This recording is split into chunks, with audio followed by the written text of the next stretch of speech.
Hoje, 13 de maio, comemora-se a abolição da escravatura no Brasil. A palavra abolir significa acabar, eliminar, extinguir. A escravidão foi oficialmente extinta nesse dia por meio da Lei Áurea. Áurea quer dizer ouro. Assinado há 125 anos atrás pela Princesa Isabel, em 1888, o texto da Lei Áurea é curto e objetivo. Artigo 1º. É declarada extinta desde a data desta lei a escravidão no Brasil.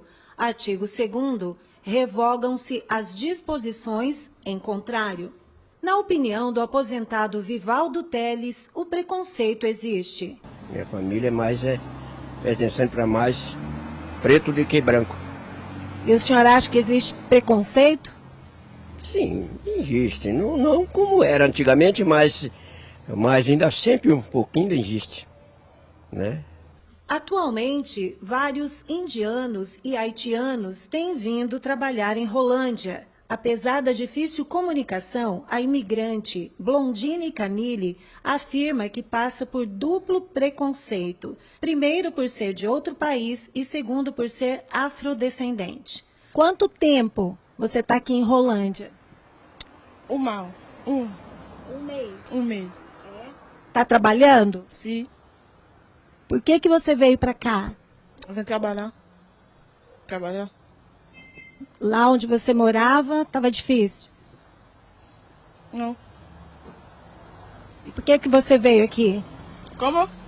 Por que você veio trabalhar aqui? Pra família. As coisas aqui estão melhores do que onde você morava? Tá melhor? Sim. Tá bom. Mas aqui existe preconceito? Uhum. A estudante Daniele Roma acredita que essa questão é polêmica. A minha opinião é que, por mais que tenha passado algum tempo, eu ainda acho que existe muito preconceito. O país ainda tenta abolir de uma forma mais abrangente, criando as cotas para as universidades. E isso acaba ainda havendo alguma barreira, muita barreira, para o preconceito. Às vezes até a própria pessoa negra tenha preconceito diante disso. Então eu acho que foi muito bom tudo isso que aconteceu, por mais que já tenha passado muito tempo, eu acho que foi ótimo e é isso.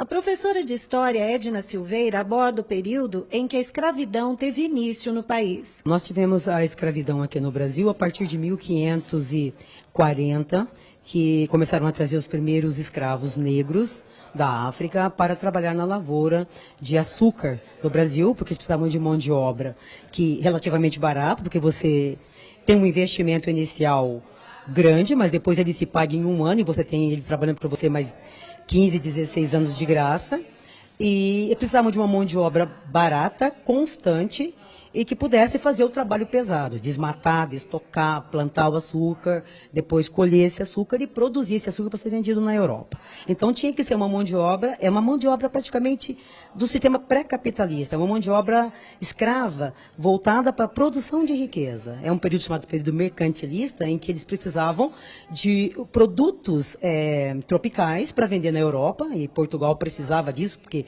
ele tinha a terra, mas essa terra não estava produzindo, então ele precisava de uma mão de obra que garantisse esse comércio na Europa e um comércio constante. Então a mão de obra que foi utilizada foi a mão de obra negra. Tentaram a indígena, mas a indígena não interessava muito porque não dava lucro para todo mundo. Porque, na verdade, todo mundo queria lucrar com a escravidão. Queria lucrar a burguesia metropolitana, que queria ganhar dinheiro traficando. Os donos de fazenda aqui, que queriam uma mão de obra constante e barata para poder produzir o açúcar, e o rei de Portugal, que queria ganhar com os impostos que ele cobraria em cima dessa transação comercial do açúcar. Edna Silveira comenta sobre a abolição da escravatura. Na verdade, a Lei Áurea é a última lei, né? Porque nós tivemos outras leis primeiro. Nós tivemos a primeira lei que tentou controlar o tráfico de escravos, que da primeira Bill Aberdeen, que era uma lei inglesa que não permitia mais o tráfico de escravos, né? E depois tivemos a lei do ventre livre, que as crianças que nascessem a partir daquele momento seriam livres, bem entre aspas, porque você pode ser livre, mas seus pais continuam escravos, então não funciona. E a lei do sexagenário, que é a lei que libertava os escravos com mais de 60 anos. Na verdade, era mais tirar um ônus do fazendeiro do que propriamente libertar o escravo. O que um escravo de 60 anos vai fazer na vida? Não é verdade? E depois, no final, através da campanha abolicionista, fizemos a Lei Áurea. Aliás, fizemos não. Foi uma briga, foi uma luta de diversos abolicionistas que culminou com a assinatura da princesa Isabel, que estava naquele momento substituindo o pai, que estava fora do Brasil, e acabou assinando a Lei de Libertação dos Escravos. Está completando hoje 125 anos essa lei. E no caso, na sua opinião, você enquanto professora da área de História, como você vê essa questão da abolição da escravatura no nosso país? No nosso país. Bom, na verdade, bem, nós criticamos muito o modo como foi feita essa abolição. Porque a abolição deveria ter sido feita gradual e de uma maneira para integrar os negros à sociedade. Quer dizer, os negros têm que trabalhar, têm que sair do sentido de escravidão e passar a ser um assalariado. Mas, no entanto, eles estavam trabalhando uma coisa de embranquecimento da nação. Então, eles começaram a trazer colonos da Itália para trabalhar e jogaram os negros para subempregos e para o ostracismo. Não houve uma integração. Por isso, muitos historiadores ainda dizem que a situação do negro hoje na sociedade está em função do jeito que foi feito essa libertação. Deveria ter sido libertado, não jogado fora das fazendas, deveria ter dado a liberdade para quem quisesse sair e fosse trabalhar na cidade como assalariado, e quem quisesse ficar, continuaria trabalhando na fazenda, agora como assalariado. Mas, na verdade, simplesmente jogaram o negro para fora das fazendas e trouxeram os imigrantes. Então, não houve uma integração. Por isso, muito do subemprego hoje, muito da situação do negro na sociedade brasileira, é em função do jeito que foi feita a libertação dos escravos. Na sua opinião, existe ainda muito preconceito? Eu sou descendente de negros, meu avô era negro, minha avó é italiana, mas meu avô era negro. Eu não sinto assim declarado, mas eu sinto velado, certo? Sempre, em qualquer situação, sempre surge alguma conversa, alguma piada nessa situação. E nós não houve ainda como é que eu vou dizer, um planejamento para colocar o negro como um cidadão com todos os direitos que os brancos têm na sociedade. Nós temos a tal das cotas da universidade, que é uma ação afirmativa. Nós temos diversas outras tentativas, mas eu não acredito ainda que ele chegou aonde ele pode estar. Então, muita gente fala, por que o negro? Eu acho que é uma dívida que o país tem com os negros, né? Porque não podem falar de raça, né? Nós falamos de etnia, porque raça é raça humana. Na verdade, nós temos uma diferenciação de fenótipo, né? Que é a cor, o cabelo e os traços, né?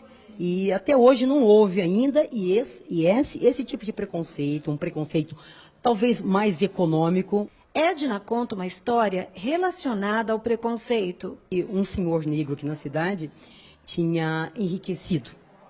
E aí escreveram no muro da casa dele, fulano de tal é negro. E ele escreveu embaixo, negro mais rico. E escreveu assim, mas continua negro.